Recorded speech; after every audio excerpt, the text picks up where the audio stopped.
نیا عالمی نظام، ابتدا سے آج کل، انشے سیریل، 15واں انشا، شارق علی، ویلیو ورسٹی۔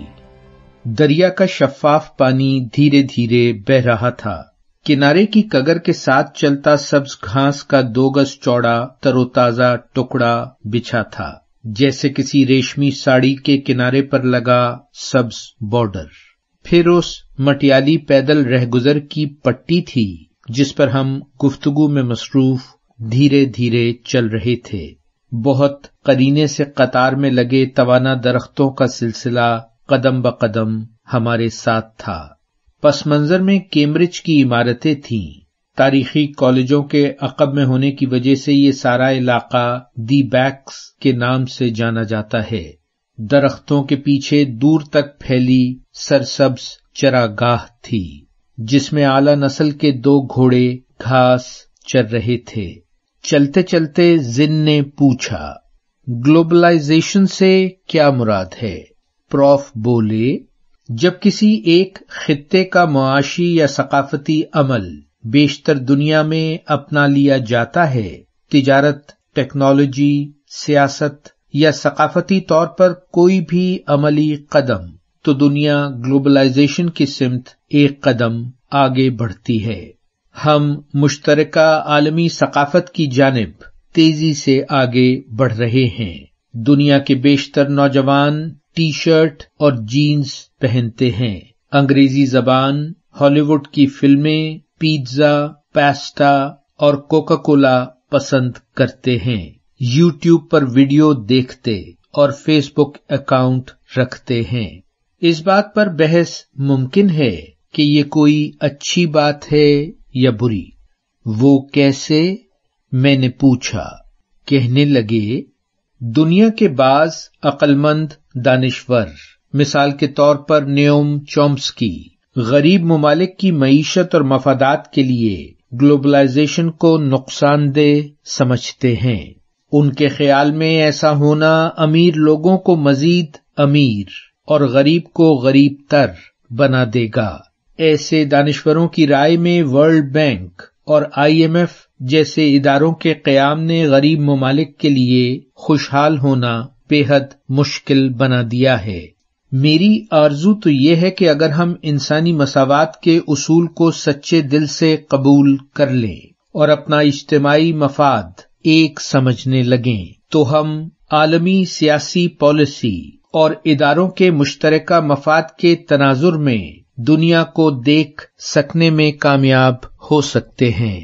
پرخلوص اور منصفانہ قوانین کا سوچا سمجھا قدم بقدم اطلاق اس نظام کو کامیاب کر سکتا ہے۔ ماضی میں اقوام متحدہ کا قیام اسی خواب کی جانب ایک قدم تھا۔ بدقسمتی سے طاقتور ملکوں کے مفادات اور کوتاہ نظری اسے اپنے فرائض خوش اسلوبی سے انجام نہیں دینے دیتے۔ تجارتی پابندیاں عائد کر کے سیاسی مخالف ملکوں کو نقصان پہنچایا جاتا ہے۔ گفتگو جاری تھی کہ ساتھ چلتے دریا میں پتلی سی لکڑی کی کشتی جس میں 3 نوجوان سوار تھے ہمارے پاس سے گزری۔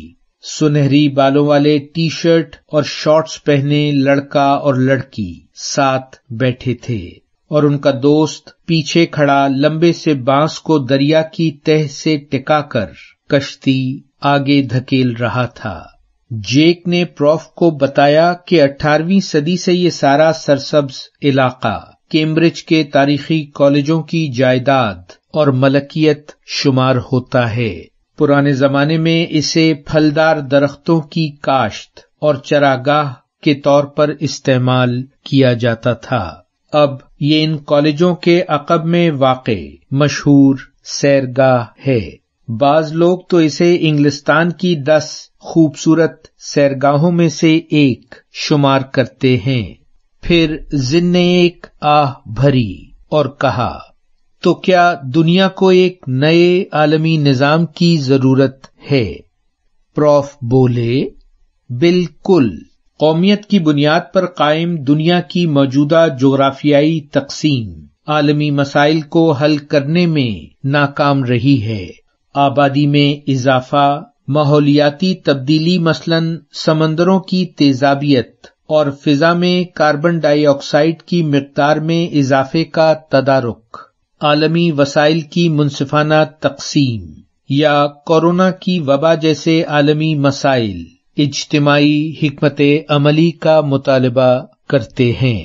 پوری دنیا کو مشترکہ پالیسی بنانے اور ایک ساتھ مؤثر اقدامات اٹھانے کی ضرورت ہے۔ ایک نئے عالمی معاشی اور قانونی نظام کی سمت پیش رفت اب ضروری ہے۔ جاری ہے۔ ویلیو ورسٹی، شارق علی۔